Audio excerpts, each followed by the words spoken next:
नमस्कार. आपल्या सगळ्यांचे सोशल महाराष्ट्र न्यूज चॅनलमध्ये हार्दिक स्वागत. चला वळूया तर एका नवीन बातमीकडे. आजची बातमी. नवप्रविष्ट पोलीस प्रशिक्षणार्थी पोलीस दलात एक कर्तव्यदक्ष, निर्भय आणि धैर्यशील पोलीस म्हणून समाविष्ट होत आहे. नाशिक परिक्षेत्राचे पोलीस महानिरीक्षक दत्तात्रय कराळ यांच्या उपस्थितीत पोलीस प्रशिक्षण केंद्र धुळे येथे पोलीस प्रशिक्षणार्थींच्या 12व्या दीक्षांत संचालन सोहळा संपन्न झाला.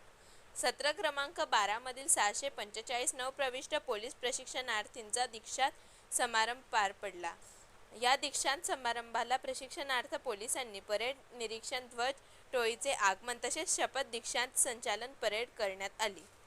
आपण आपलं काम करताना फक्त आपली संवेदनशीलता, आपली माणुसकीची भावना आपण जागरूक ठेवली तर मी खात्रीपूर्वक सांगतो माझ्या 33 वर्षाच्या अनुभवातून की आपल्याला निश्चितपणे यश मिळेल, आपल्याला निश्चितपणे आनंद मिळेल, आपल्याला निश्चितपणे कोणती अडचण येणार नाही. आपली नोकरी फार कठीण आहे, कठोर आहे, खडतर आहे, परंतु आपण आपल्या मनाला प्रामाणिक राहून आपण थोडंसं काम केलं तर निश्चितचपणे आपल्याला आनंद मिळेल, समाधान मिळेल आणि आपल्या कुठल्याही अडचणीवर आपण मात करू शकाल हे मी आपल्याला सांगू इच्छितो.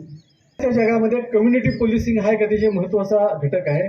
आपल्याला नागरिकांशी प्रेमानं वागून त्यांच्या संवेदना जाणून घेऊन आपण काम केलं, आपण त्यांच्याशी मिसळून त्यांना आपल्या पोलिसिंगमध्ये सहभागी करून घेतलं तर निश्चितच फायदा होणार आहे. तो आपल्याला या प्रशिक्षणात शिकवलं असेल त्याचाही आपण फायदा घ्यावा अशी मी आपल्याला विनंती करतो.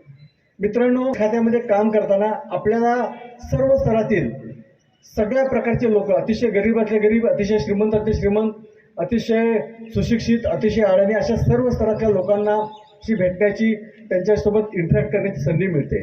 ह्याचा फायदा घ्या. मला वाटत नाही की असं कुठलंही इतर विभाग असेल, इतर खातं असेल की ज्यामध्ये एवढं बहुरंगी लोकांशी भेटायची संधी मिळते. हे आपल्याला मिळणार आहे. त्याचा फायदा घ्या. लोकांच्या ओळखी करून घ्या. त्यांच्यातलं चांगलं असेल ते घ्या, त्यांच्यातल्या चुका असतील त्या चुकीच्यावर आपण जे काही कायदेशीर कारवाई ते आपण करूया आणि आपण आपलं कर्तव्य बजावत राहूया. बातमी आवडल्यास चॅनलला लाईक व सबस्क्राईब करा व दररोज अशा नवनवीन बातम्या पाहण्यासाठी चॅनलला फॉलो करा. धन्यवाद.